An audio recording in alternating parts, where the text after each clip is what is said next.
The trial of former St. Tammany Sheriff Jack Strain has entered its second week. And of course, we're hearing from some more victims who are alleging that Jack Strain sexually abused them, most of them when they were children. And Erika Ferrando has been in the courtroom for it all. She was there as this third witness took the stand today. Not really the third witness in the trial, but the third accuser, I should say.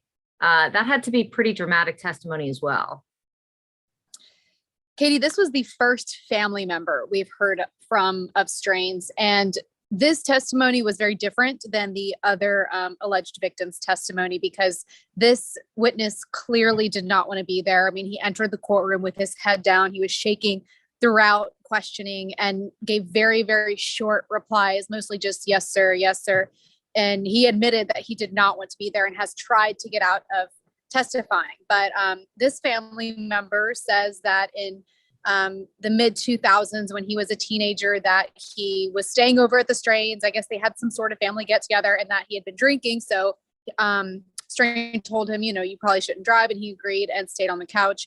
He said that he woke up in the middle of the night with Strain's hand on his groin area.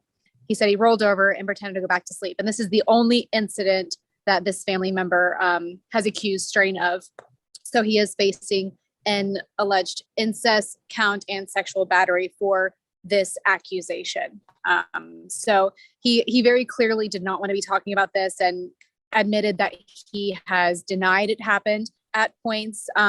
But since he was here, he said, I'm under oath and I'm telling the truth.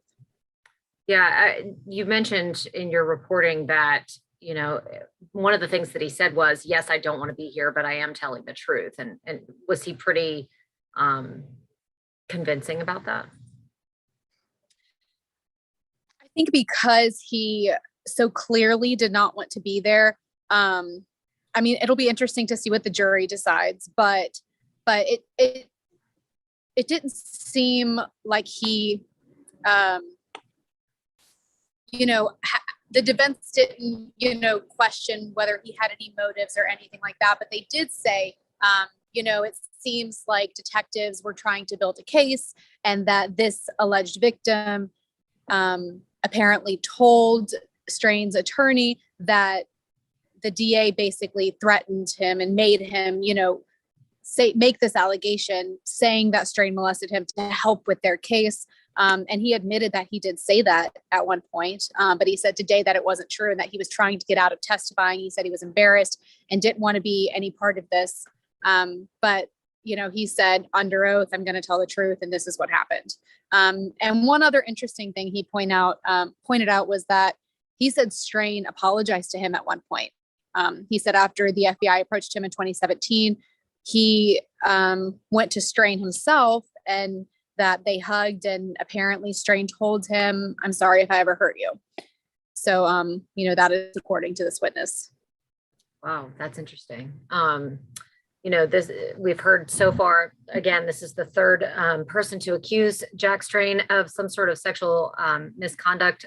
In this case, of course, it is involving incest because it's a member of his family. And as we know, just from what we heard in opening statements, we're expecting to hear from two more witnesses or accusers. Yes, there are two more family members who we are expecting to take the stand.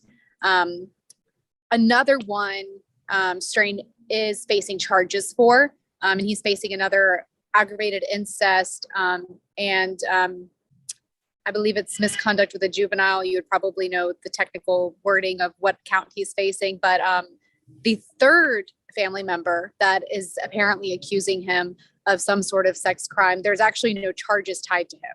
So, and we don't know the exact reason for that. It may have been because it was so long ago, because this is something where apparently they were both children. And so we are expecting to hear from him as well, though.